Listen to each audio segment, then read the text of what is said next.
Bonsoir, bonsoir, bonsoir, bonsoir les Ivoiriens et Ivoiriennes.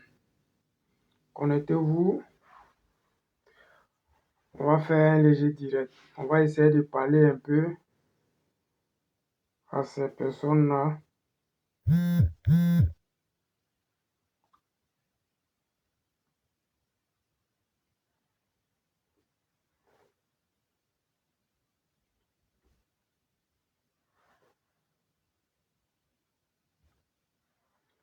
Connectez-vous, partagez, vous qui êtes là. Partagez, c'est important. Donnez-moi juste une minute, le temps que je partage de mon côté. Oh, bon.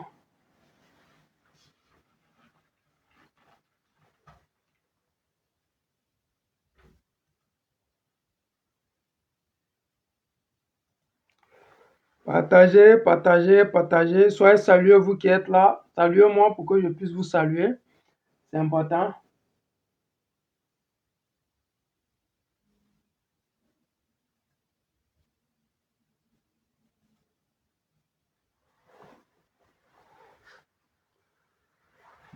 Bonsoir, bonsoir, bonsoir à tous. Soyez salués. Ouais, je vois le PPAC en titre qui est là. Oui, Master Bilago. Sois salué, grand frère. Sois salué depuis ta position. Soyez tous salués. Bon, vous-même, vous connaissez, hein, chez nous, on dit durer dehors n'est pas durer dans la vie. On va essayer d'avancer parce que le temps, c'est de l'or. Le temps, c'est de l'argent.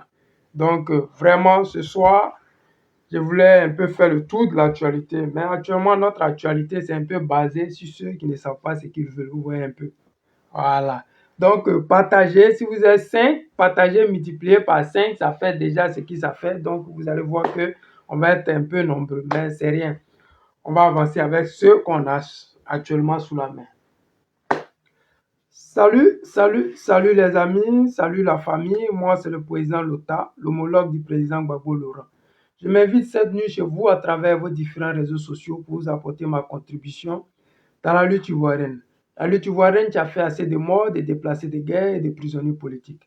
À l'heure où je vous parle, là, nous avons encore nos militaires depuis 2010 qui sont en prison. Nous avons nos grands frères, nos grandes sœurs qui sont en prison pour des questions politiques. Nous avons des Ivoiriens qui ne peuvent plus s'exprimer librement en Côte d'Ivoire parce que la démocratie a disparu de la Côte d'Ivoire. Et aujourd'hui, nous avons un semi-dictateur ou un dictateur en herbe qu'on appelle Draman Ouattara, que nous allons déboulonner en 2025. Et c'est pour cela, chaque jour dans mes directs, je demande aux Ivoiriens d'aller se faire enrôler parce que les élections de 2025, ça va être le tournant de la vie de tous les Ivoiriens en Côte d'Ivoire, de l'avenir de nos enfants, de l'avenir des Ivoiriens en question, parce que mine de rien, 2025, là, ça va être l'apogée, oui, de la démocratie. Parce qu'en 2025, nous allons voir rayonner la démocratie. Pour la première fois dans l'histoire de la Côte d'Ivoire, la démocratie va voir le jour parce que Draman Ouattara n'aura plus d'autre choix que d'accepter le verdict des urnes. Et les urnes vont s'exprimer et vont empêcher Draman Ouattara de tricher ou d'appeler au secours les Français parce que les Européens eux-mêmes, actuellement, ils ont leurs problèmes et ils ne peuvent pas s'en débarrasser. Donc, sur ce, nous allons parler aujourd'hui de la gang, oui, la gang des marmailleurs, les politiciens qui font semblant d'être dans la politique alors que c'est juste des profiteurs. Master Bilago, sois salué mon frère. Mathurin Ndiamoua, sois salué. Le 26 Oulet, sois salué. Je salue mon frère ici. Tous ceux qui sont là, saluez-moi pour que je puisse vous saluer. Mais allons, nous allons écouter ici mon frère Charles Blé Goudé, qui n'a plus, je ne sais pas si c'est parce qu'il a perdu la main ou il n'a plus le réflexe ou il ne sait pas trop quel sujet il va aborder parce qu'il est barricadé, tu vois, il est limité, il n'a plus ses choix, il n'est plus lui-même, c'est-à-dire qu'il n'est plus en possession de sa force qu'on le connaissait. Tu vois, il n'est plus celui-là que nous avons connu, celui-là qui nous faisait sortir là. il n'est plus celui-là. Donc, il cherche les mots, il se cherche, il se demande, mais qu'est-ce qu'il va dire qui ne va pas l'amener en prison? Qui attaquer pour qu'il n'aille pas en prison? Comment faire pour que les Ivoiriens puissent parler de lui sans qu'il ne parte en prison? Il a choisi la personne qui allait le mettre au devant de la scène, mais il n'a pas choisi la bonne personne parce que aujourd'hui, les Ivoiriens ont faim en Côte d'Ivoire. Le cacao de la Côte d'Ivoire n'est pas payé. Aujourd'hui, les Ivoiriens vivent dans des cimetières. Aujourd'hui, les Ivoiriens ont leur cacao qui est stocké, leur EVA qui est stocké, leur anacarde qui est stocké, qui n'arrivent pas à vendre. Aujourd'hui, la pauvreté, ce n'est pas un mot, mais c'est une réalité. Vous savez, en Côte d'Ivoire, nous sommes pauvres. Les Blancs disent que nous sommes un pays PPTE, pays pauvre très endetté. Oui, mais jusqu'à ce point où les planteurs eux-mêmes n'arrivent plus à manger, c'est qu'il y a problème. Parce que si le kilo de riz est devenu 1000 francs, alors que le kilo du cacao est 900 et que les gens ne payent pas, c'est qu'il y a un problème. Écoutons ici Charles Blé Goudé et on va continuer, ok? Je suis parti, je suis revenu. Et quand j'ai fait le tour des villages, je l'ai dit à mes parents, oui, quand on m'a mis en prison, on m'a frappé, on m'a maltraité. Quand tu dis ça, tu révoltes tes parents. Tu réunis tes enfants, tu réunis tes frères, tu leur racontes ce qu'on t'a fait comme mal. Qu'est-ce que tu espères? C'est que tu te venges un jour. Ce n'est pas ma démarche, ce n'est pas mon objectif. C'est pourquoi depuis que je suis venu, on chante, on danse. Je n'ai pas encore dit à quelqu'un, quand je suis allé en prison, on m'a frappé ici, et puis il m'a fait comme ça, et puis il m'a fait comme ça, non. On va doucement. Charles Blé Goudé, il en manque de personnalité. C'est-à-dire qu'il se cherche encore. Il n'a pas encore trouvé ses marques. Il cherche sur quel terrain il va pouvoir danser. Donc, il vient et c'est le président Gbagbo Laurent qui est son sujet. C'est-à-dire que tu es devant tes parents. Tu es avec tes parents. Mais la première chose que tu devrais faire, ce n'est pas de faire l'historique du président Laurent Gbagbo. Qu'est-ce que Gbagbo a dit à ses parents quand il est arrivé à Gagnoa? Qu'est-ce que le président Gbagbo a fait quand il était à Gagnoa? Et qu'est-ce que le président Laurent Gbagbo a dit à Gagnoa? Ce n'est pas ça le débat. Le débat, c'est qu'est-ce que toi tu dis de quand tu es arrivé là. Qu'est-ce que toi tu dis? C'est ça on demande. Actuellement, les Ivoiriens ont faim. Tes parents de Gagnoa, ils ont leur cacao qui est stocké dans leur maison. Les gens n'arrivent pas à payer. Qu'est-ce que toi, Charles Blé Goudé, tu dis de ça? Parce que je me souviens, quand tu étais arrivé à Yopougon, Simone avait dit sur l'estrade en disant que toi, Charles Blé Goudé, ton retour là, ce n'est pas pour mener des débats inutiles. Ce n'est pas pour mener des combats inutiles. Tu dois cibler, tu dois mener des combats ciblés et des combats très, très, très importants. Donc, si tu es venu et que c'est le cas du président Laurent Gbagbo qui est le combat le plus important, c'est que tu n'as pas écouté Simone. Parce qu'actuellement, si les Ivoiriens souffrent, ce n'est pas à cause du président Laurent Gbagbo. Non. Lui, il a toujours demandé la démocratie. Et jusqu'à présent, il continue de demander la démocratie. Donc, quand tu vas vers tes parents et que tu n'arrives pas à leur dire pourquoi est-ce que toi, le président est arrivé, et puis c'est un an après que toi tu es arrivé, c'est là-bas le débat se situe. Pourquoi est-ce que tu n'es pas arrivé au même moment que le président Gbagbo Laurent? Pourquoi est-ce que toi, tu n'es pas arrivé 1 mois, 2 mois après le président Laurent Gbagbo, et c'est 1 an après le président Laurent Gbagbo, toi, Charles Blé Goudé, tu es rentré? C'est ça que tu dois dire à tes parents. Parce qu'eux, ils veulent savoir pourquoi est-ce que leurs fils ne rentrent pas. Mais quand tu arrives et que tu dis que tu ne vas pas raconter ce qui s'est passé en prison, mais rien ne s'est passé en prison. On ne te demande pas de raconter ce qui s'est passé en prison. Parce que moi, je me rappelle, la personne qui disait sur les réseaux sociaux ici, qui préparait en prison pour le président Laurent Gbagbo, qui repassait les habits du président Laurent Gbagbo. Mais c'est toi. C'est toi le même là qui nous donnait les sons sur ce qui se passait, sur ce qui se passait en prison. Tu es le même là qui disait aux Ivoiriens, regardez, j'ai fait pitié. Le président Laurent Gbagbo est rentré avec tous ses soldats. Il m'a abandonné ici. Mais c'est toi le même qui disait aux Ivoiriens. Mais aujourd'hui, je suis étonné que tu es maintenant face à tes parents. Tu as le temps, tu as la possibilité de leur dire ce que tu penses, ce que tu pensais. Pourquoi est-ce que tu es resté longtemps après le président Laurent Gbagbo? Est-ce que c'est le président Laurent Gbagbo qui empêchait que tu rentres en Côte d'Ivoire? Mais c'est ça là, nous, on voulait entendre. C'est ce débat-là, nous, on attendait de toi. Et que tu viennes, et que tu dises aux Ivoiriens, pourquoi est-ce qu'on n'achète pas les cacao? Pourquoi est-ce que le prix de l'EVA est devenu 250 au lieu de 1500? Pourquoi est-ce que le palmier à huile ne s'achète plus? Pourquoi est-ce que l'anacade, là, ça ne s'achète plus pour nos parents du Nord? Pourquoi est-ce que les Ivoiriens sont dans un gourmet qui ne s'explique pas? Pourquoi est-ce que le pont qui coûtait 100 milliards est devenu 1100 milliards? Parce que nos parents qui sont au village, ils n'ont pas Facebook. Nos parents qui sont au village, là, ils ne connaissent pas la réalité de la politique. Nos parents qui sont au village, là, ils veulent savoir, est-ce qu'ils peuvent avoir le cacao, le bon prix du cacao? Est-ce que les anacades, là, les gens peuvent payer ça? Parce que l'arachide de nos parents, est-ce qu'on peut payer? C'est eux là, c'est des gens, ce n'est pas parce qu'ils ne sont pas ambitieux, mais c'est parce que eux, ils vivent le jour. Au village, là, on prépare chaque jour.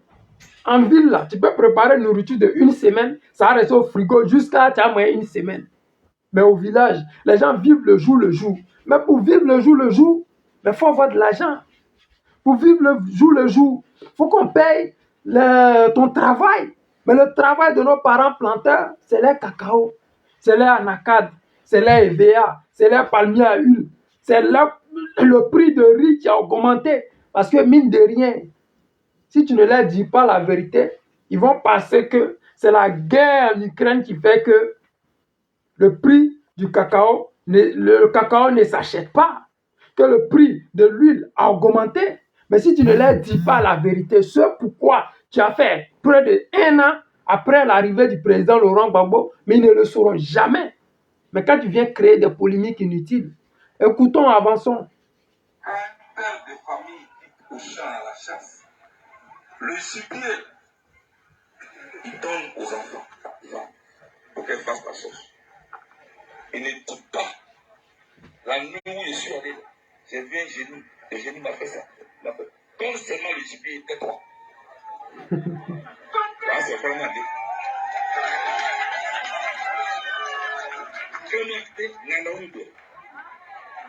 Donc, un chasseur, un père, ne raconte pas à ses enfants ses frayeurs nocturnes. Pas de vous, ça, pour ne pas leur faire peur. Je ne veux pas que ce pays-là fasse peur. Et c'est notre rôle de tourner, pour rassurer, pour tourner cette page-là. Donc quand je dis il est l'heure, ma petite fille qui a parlé, elle n'a pas menti, il est l'heure. Mais quand tu viens et puis il est l'heure là, tu dis quoi? Nous autres là, on veut entendre ça, il est l'heure là. Dis-nous c'est comment, il est l'heure, on va où? On fait quoi? Parce que dire que le chasseur ne vient pas dire ce qui s'est passé au village, c'est pas vrai. C'est pas vrai. Parce que la causerie des chasseurs au village, c'est ce qui s'est passé dans la brousse là. Et puis c'est ça qui fait qu'il y a d'autres enfants qui ont peur, qui n'iront jamais à la chasse, mais ceux qui sont courageux iront derrière les pères à la chasse. C'est parce que le père dit ce qui s'est passé aux enfants que les enfants prennent leurs précautions. C'est le père qui dit aux enfants, laissez-moi, je passe devant, j'enlève les dangers et puis vous me suivez. C'est ça le père. Gbagbo nous éduque politiquement. Si Gbagbo ne nous avait pas dit que, pourquoi est-ce que toi là, on te maintient là-bas, que la loi ivoirienne là, interdit les Ivoiriens de rester à l'étranger, est-ce que nous on va savoir ça? Si Gbagbo ne nous a pas expliqué ce qui s'est passé là-bas, là, est-ce que nous on va savoir? Parce que mine de rien, c'est lui là, c'est notre boussole. C'est lui qui nous dit où on doit aller, ce qu'on doit faire et quand est-ce qu'on va le faire. Mais quand il dit il est l'heure, explique-nous le pourquoi il est l'heure là. Parce que vous avez formaté un groupuscule de sorciers pour venir vous attaquer au président Laurent Gbagbo, pour envoyer des proverbes qui n'ont pas d'essence. Parce que mine de rien, aujourd'hui on se rend compte que ces personnes qu'on comptait sur à l'époque, aujourd'hui sont devenues des rigolos. Des personnes sur lesquelles nous, on a compté. On courait dans les rues comme des moutons, bled. Des gens qu'on suivait bêtement. Aujourd'hui, on se rend compte que c'est des traîtres. Le mot est faible. Je ne sais pas quel mot on peut utiliser pour vous. Parce que moi, je me rappelle, et il y a une vidéo de Simone Yves Gbagbo qui disait, et je cite, Afin N'Guessan Pascal, ce n'est pas mon leader. Je ne le reconnais pas comme étant président du FPI. Le FPI que moi je connais là, Afin N'Guessan a été radié. Donc vous et moi là, quand Simone va rendre visite à Afin là, c'est pourquoi. Disons-nous la vérité, nous sommes dans la politique. Peut-être il y a ceux qui viennent d'arriver et qui ne savent pas de quoi ça parle. Oui, je suis d'accord, mais disons-nous la vérité. Ça rime à quoi que Simone Yves Gbagbo pas croisé Pascal Afin N'Guessan au siège du FPI. Ça rime à quoi? Elle veut nous dire quoi? Parce que c'est ça qu'ils font dans la politique. Après, quand on ouvre nos bouches pour parler, les gens vont venir dire que oui, vous manquez le respect à la première dame. Oui, vous n'aimez pas la première dame. Oui, vous faites ça, vous faites ça, vous faites ça. Mais la politique qui est là, quand tu fais des erreurs, on te dit, notre maman là, elle est en train de commettre des erreurs vraiment très, très, très graves. Notre mère là, elle commet des erreurs très, très graves. C'est-à-dire que son gourmet de foyer là, ça va l'amener à la perdition. C'est-à-dire que le gourmet de foyer là, va faire qu'elle ne sait plus ce qu'elle est en train de faire. C'est-à-dire qu'elle fait alliance avec ceux qu'elle a régnés hier. Bruno Zier, sois salué mon frère. Salut tous mes parents du Nord. Dites-leur d'aller se faire enrouler. 2025 là, nous allons changer le visage de la Côte d'Ivoire. La personne qu'elle avait radiée du FPI, le FPI que soi-disant Pascal Afin N'Guessan dirige là, elle n'a pas reconnu ça en 2020. Elle a dit, Afin N'Guessan, il est président de je ne sais quoi, mais ce n'est pas le FPI qu'elle connaît là. Donc, ce qu'elle est dedans là, c'est quoi? Bon, là, l'histoire qu'ils se rendent visite entre eux là, genre, ils sont dans alliance là. Mais c'est quoi cette alliance de sorciers là? C'est quoi? C'est quoi? Parce que le même Bleu Goudé qui est là aujourd'hui, en train de traiter le vieux de quelqu'un qui vient raconter sa vie à ses enfants. C'est le même là que Simone ne voulait pas voir la présidence. C'est le même là que Simone Veil a chassé à la présidence. C'est le même là. C'est-à-dire que l'hypocrisie que vous êtes dedans. Parce qu'il y a problème de foyer. Parce qu'il y a des gens qui voulaient être toujours le bon petit du président Laurent Gbagbo. Mais on dit, si tu veux être mon bon petit, rallie-toi. Mais tu ne peux pas être le bon petit et puis ne pas te rallier. Toi, tu ne veux pas te rallier au PPACI. Mais tu veux toujours garder le nom du président Gbagbo Laurent pour faire tes meetings.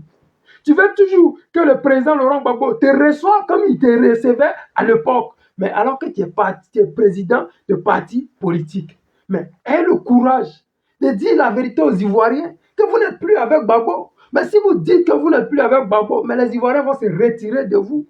Si vous dites aux Ivoiriens, oui, voici ce que Gbagbo nous a fait, mais nous, on va savoir ce qui se passe. Mais ne faites pas comme si vous ne savez pas ce qui se passait. Ne faites pas comme si le président n'avait pas tourné votre page. Ne faites pas comme si nous, on n'était pas dans cette politique-là. Ne faites pas comme si on n'a jamais été en Côte d'Ivoire et qu'on n'a jamais vu que Simone n'aime pas Afin N'Guessan. Une petite anecdote. Pourquoi est-ce que le président Laurent Gbagbo a fait de Pascal Afin N'Guessan président du parti et en même temps premier ministre? Mais vous connaissez cette histoire-là. Le président Gbagbo disait, comme Afin n'est pas trop puissant au FPI, si on ne le nomme pas premier ministre et en même temps à la tête du parti, il aura des problèmes de leadership et il ne pourra pas bien gérer le gouvernement. C'est pour cela qu'ils ont fait de lui premier ministre et en même temps, mais c'est de qui on parlait à cette époque-là? C'est de Simone on parlait. C'est des gens, des personnes comme Simone là, que le président parlait parce qu'il anticipait déjà les choses. Il savait que sa femme, là, elle ne supporte pas Pascal Afin N'Guessan. Il savait que son ex-femme, là, elle ne supportait pas Pascal Afin N'Guessan. Mais la sorcellerie que vous êtes dedans aujourd'hui, là, est-ce que les Ivoiriens ont besoin de ça? Si vous avez besoin de ça pour clore au niveau politique, il n'y a pas de souci. Vous pouvez le faire. Vous pouvez essayer d'embobiner qui vous voulez. Vous pouvez aller où vous voulez, autant d'alliances que vous voulez. Même aller au RDR, il n'y a pas de problème. Mais ne prenez pas le nom du président Laurent Gbagbo pour vous donner un genre. Je le dis souvent parce que C'est notre guide, c'est notre fétiche. Nous là, tant qu'il vivra, nous là, on va toujours avoir l'espoir de pouvoir avancer dans cette lutte. Parce qu'on vous a vu quand le président Gbagbo n'était pas là. On a vu votre pas là. Aujourd'hui, quand on parle de l'opposition, on parle de Gbagbo Laurent, on parle de PPRCI. Mais les autres, personne n'en parle. Quand Draman Ouattara veut parler, il dit les trois grands. C'est-à-dire que lui, Draman, petit, voilà, dites-moi les Ivoiriens, les alliances là, ça pèse rien du tout, c'est pas de l'amusement. Regardez l'alliance en elle-même, ça pèse rien. Non, mon frère, à Saint-Zamblé, il n'y en a pas. C'est Gbagbo lui-même qui a décidé. C'est qui va mettre. Sinon, actuellement, là, ceux qui sont là, c'est la sorcellerie qui sont dedans, là. Nous, on a dépassé ce stade-là. On a dépassé ça. On a dépassé ça.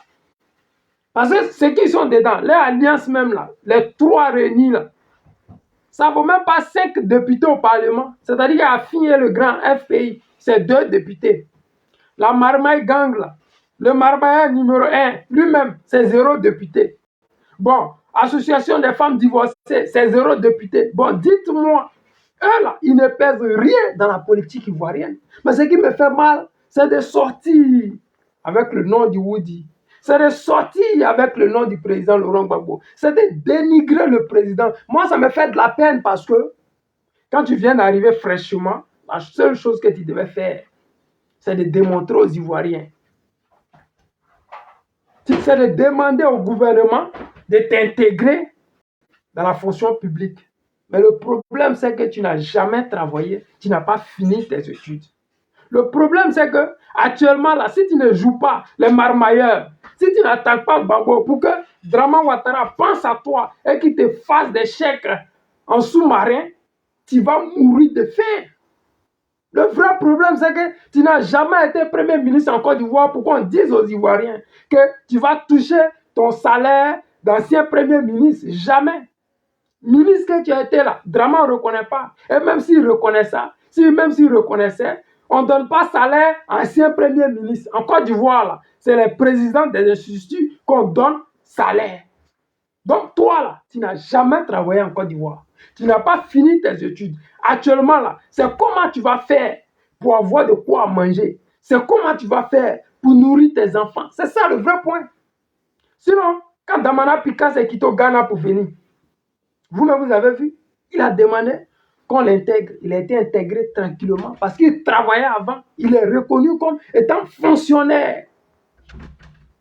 Kone Katina, quand il est venu, il a exigé qu'on l'intègre. Il a été intégré. Mais toi, tu es venu. Tu es dans la marmaille. Tu tournes avec les faux débats. Les Ivoiriens ont fait. Toi, tu as les faux débats. Pourquoi Gbagbo vient parler de sa vie privée? Mais toi, tu étais au Ghana. Tu appelais toujours Sorogium en Côte d'Ivoire. Tu appelais Ouattao en Côte d'Ivoire. Tu appelais Ahmed Bakayoko en Côte d'Ivoire pour pouvoir voir de quoi manger. Mais demandez à toutes ces personnes, si Gbagbo les a une seule fois appelés, c'est Ahmed Bakayoko, tu courais pour aller voir Gbagbo. C'est Sorogium qui a toujours demandé à parler au président Laurent Gbagbo. C'est Draman Ouattara qui a toujours cherché à parler au président Laurent Gbagbo. C'est l'Union européenne qui cherche à parler au président Laurent Gbagbo. Quand tu es dans la vérité, tu ne cours pas derrière les gens. C'est les gens qui viennent vers toi. Quand tu rentres, tu cherches à te positionner, mais tu n'as pas de position. Ta position, ça a été toujours vivre sur le dos du président Laurent Gbagbo.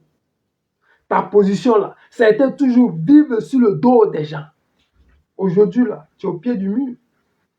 C'est là on va voir tu es quel maçon. Mais ta stratégie est mauvaise. Je te le dis et je répète. La stratégie de prendre comme le président Gbagbo Laurent, comme ton adversaire politique, c'est mauvais. Parce que tu n'es pas à son niveau. Tu es trop petit pour lui. C'est nous là. On va te nuire ici avant que tu arrives à son niveau. Il ne fait rien avec toi. Le problème avec vous, c'est que vous êtes d'une hypocrisie pas possible. Parce qu'avec votre méchanceté là, aujourd'hui, si le président Laurent Gbagbo dit libérer Soro Guillaume ou laisser rentrer Soro Guillaume, les gens vont penser que le président Gbagbo Laurent, il est hypocrite. Alors qu'il ne parle pas dans le vent, il parle avec la loi. Qu'est-ce que la loi dit? Le président Laurent Gbagbo a demandé que Soro Blé Goudé rentre en Côte d'Ivoire. Il ne le dit pas parce qu'il vous aime trop. Mais qu'est-ce que la loi dit? C'est comme ça, lui, il marche. Tu es rentré là. Tu devais dire à tes parents, moi, je suis ivoirien de souche. La Côte d'Ivoire, c'est mon pays.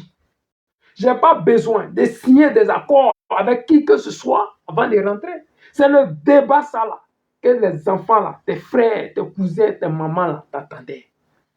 Que tu viennes et que tu prennes le flambeau et que tu dises que, mais merde alors, pourquoi est-ce que mes parents vivent aussi dans la misère? Pourquoi est-ce que moi, Blé, je vais dans mon village et puis c'est dans le village voisin, je vais dormir parce qu'il n'y a pas de maison construite chez moi. Alors que tu es au pouvoir avec le président Laurent Gbagbo. Tu as eu plein de millions venant du président Laurent Gbagbo, même des milliards, mais tu n'as pas construit chez toi. Mais quand tu arrives, tu as l'audace, le culot d'aller dans un endroit où tu n'as rien construit. C'est parce que les temps ont changé. Nous, avant quand on était petits, si ton parent meurt à Abidjan et qu'il n'a pas construit au village, quand il arrive au village, il est vieux. C'est ton cas. Tu es arrivé, tu es allé sur la tombe de tes parents. Alors que tu n'as pas construit au village, tu devrais être vieux à la place des applaudissements. Mais vous savez, les temps ont changé. Facebook fait que des gens comme vous soient appelés leaders. Facebook fait que des gens comme vous, on les appelle des dirigeants de partis politiques. Facebook fait que des gens comme vous, des gens inutiles qui ne peuvent même pas être ni députés, mais chez eux, sont appelés leaders politiques. Des gens qu'on a essuyé les larmes. On a levé les morts. Mais aujourd'hui, là, quand ils prennent le micro, c'est des proverbes en un point fini contre le président Laurent Gbagbo. C'est des non-dits. C'est des verbes qu'on n'arrive plus à conjuguer. Mais la réalité, là, elle va te rattraper, petit. La réalité va te rattraper dans un an. Oui, tu penses que ces stratégies, vous êtes dedans. Non, les Ivoiriens ne sont pas bêtes. Aujourd'hui, en Côte d'Ivoire, là, il y a deux camps. Celui de Gbagbo Laurent et celui d'Alassane Dramane Ouattara. Donc, si tu attaques Gbagbo Laurent, sache que les Ivoiriens ne seront plus avec toi. Ce n'est pas de l'amusement, c'est une réalité. Demande à Afi, il va te dire. Afi, pour qu'on sache qu'il est opposant, là, il va sur France 24, RFI. Pourquoi? Parce que ces chaînes étrangères, là, ils n'aiment pas Gbagbo Laurent. L'idéologie du président Laurent Gbagbo, qu'il est en train de propager en Afrique, ça les dérange. C'est pour cela des gens inutiles comme Afi N'Guessan passent des chaînes comme ça. Sinon, Afi N'Guessan, 2 députés, FPI que nous on connaît là, 2 députés. Oui, PPACI qui est venu hier, là, on a plus de 18 députés. Simplement pour vous dire que l'affaire là, ce n'est pas de l'amusement, c'est une réalité. Si tu n'es plus avec les Ivoiriens, on va te vomir. Et si tu penses que pour avoir de quoi manger en attendant les élections de 2025, tu vas insulter le président Laurent Gbagbo, mais 2025 ne va pas arriver, tu vas voir ta cote abaisser. Oui, les Ivoiriens ne sont pas bêtes, on n'est plus bêtes. La politique, là, Gbagbo nous a tellement enseigné que maintenant, quand on est assis devant nos caméras, là, on ne veut pas les débats inutiles. Afoussiata Bamba a insulté Maman Aïcha, et puis c'est un débat, les gens prennent tout le temps pour parler de ça. Alors que les Ivoiriens ont des vrais problèmes, les gens ne mangent pas. Il y a même des jeunes qui sont rentrés hier en Italie sous l'eau et qui ont faim parce qu'ils n'arrivent pas à manger en Tunisie. La Tunisie, ils font de l'esclavage. Il y a des Ivoiriens qui sont au Koweït, qui sont dans la merde et qui n'arrivent même pas à joindre les deux bouts. Parce que Dramane Ouattara n'arrive pas à donner le minimum aux Ivoiriens. C'est ça là le débat. Est-ce que les Ivoiriens peuvent manger avec l'argent du contribuable qu'eux-mêmes ils cotisent? Est-ce que le président en place peut subventionner le riz, l'huile, pour leur permettre des miettes qu'ils ont dans les poches là, de vivre décemment? C'est ça le débat. Tu as vécu en Hollande, mais tu as vu en Hollande comment les gens sont. Quand tu es parti dans la poussière où tu étais arrêté là, est-ce qu'en Hollande, les villages sont comme ça? Mais en Hollande, manioc ne pousse pas. Il n'y a pas igname, il n'y a pas maïs. En Hollande, là, il n'y a rien d'extraordinaire que nous avons en Côte d'Ivoire. Pourquoi comprendre que nous sommes en Côte d'Ivoire et on n'arrive pas à vivre mieux? Mais quand tu rentres, ce que tu as appris là-bas, c'est ça que tu mets à la disposition de ton peuple. Ce que tu as appris là-bas, c'est ça que tu mets à la disposition de ton peuple. Mais toi, qu'est-ce que tu fais? Par lâcheté, tu décides de rentrer dans la marmaille. Tu te faufiles. Tu vois la vérité, mais tu esquives. Parce que actuellement, le combat est devenu amer. Le combat est devenu risqué. Le combat est devenu dangereux. Le combat est devenu un combat de titans. Il faut t'appeler Gbagbo pour dire libérer 07. Il faut t'appeler Gbagbo pour dire que libérer Picheni Balé. Il faut t'appeler Gbagbo pour dire que les Ivoiriens ne mangent pas à leur faim. Il faut t'appeler Gbagbo pour dire que la Côte d'Ivoire va mal. Regarde autour de toi. Regarde l'atmosphère politique. Regarde les opposants. Regarde les chaînes de télé en Côte d'Ivoire. Tous, ils ont un seul problème, c'est Gbagbo Laurent. En Côte d'Ivoire, tout allait bien jusqu'à ce que Gbagbo Laurent vienne en 2021. La Côte d'Ivoire est le deuxième pays au monde demandeur d'asile, après l'Afghanistan ou je ne sais pas. Vous pouvez croire en ça? Un pays où on dit nous sommes émergents. Nous sommes dans l'émergence. Mais nous, notre pays, demandeur d'asile. Mais attends, c'est la blague ou bien c'est la plaisanterie? Donc quand toi tu rentres là, on doit te voir fouca. On doit savoir que il y a un opposant qui est là. Mais on ne veut pas quelqu'un qui n'a rien à dire aux Ivoiriens. Aujourd'hui, c'est au village que tu es. C'est au village que tu es maintenant. Tu as laissé Abidjan. Et dans le village que tu es là, tu n'as même pas le courage de dire ce qui se passe au village. Tu as l'internet au village. Dis aux Ivoiriens ce qui se passe au village. Dis aux Ivoiriens combien coûte le kilo de riz. Dis aux Ivoiriens, est-ce que dans le village où tu te trouves là, on paye le cacao de tes parents? Est-ce que dans le village où tu es là, le bidon d'huile coûte combien? Voici le combat des Ivoiriens. Tu veux que les Ivoiriens te considèrent comme un leader. Mène un combat de leader. Tu veux que les Ivoiriens te respectent comme un leader. Sois comme un leader. Tu veux qu'on sache que tu es un guide, tu es un leader. Mais démontre-nous que tu es un guide et tu es un leader.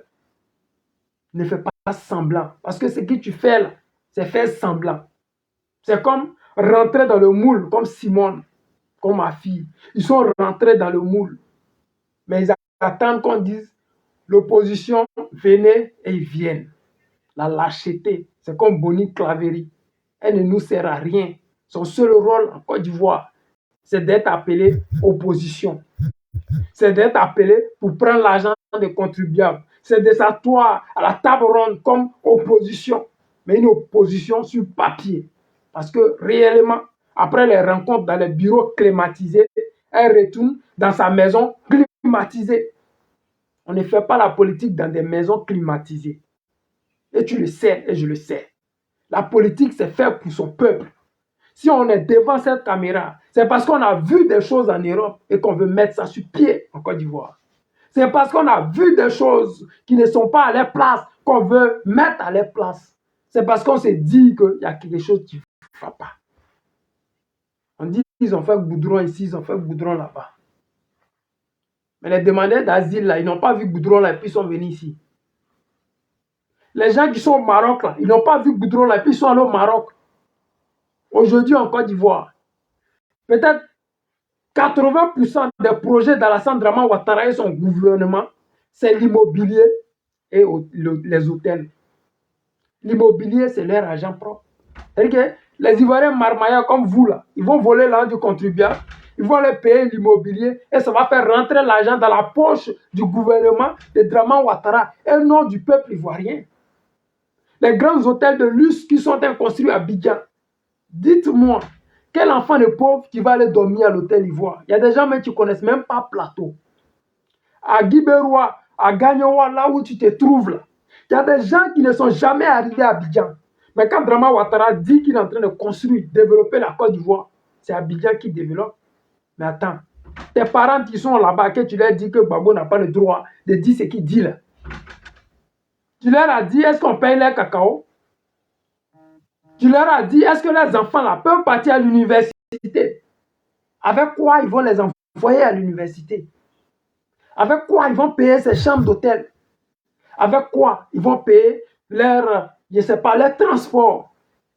Ça fait pitié, mais c'est une réalité. Et cette réalité-là, le RDF ne veut pas qu'on en parle. Et c'est ça qui fait qu'aujourd'hui en Côte d'Ivoire, le seul capable de déposer sur la table le problème des Ivoiriens, c'est le président Laurent Gbagbo. Je me